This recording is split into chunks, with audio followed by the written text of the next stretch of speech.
Hi everyone, welcome back. So in this video, I'm gonna share with you how you can add the 20 EMA on MetaTrader 5. So just follow me and follow the steps. It's so easy and simple. So first of all, open your MetaTrader 5 software, then choose your currency. For me, I choose the Euro USD.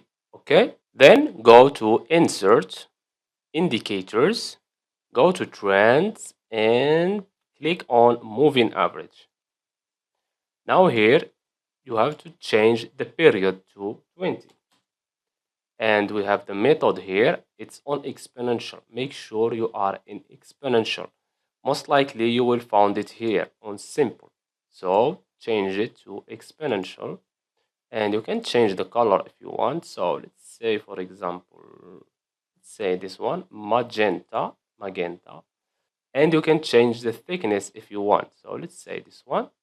After that, click OK. As you can see, this is our 200 EMA.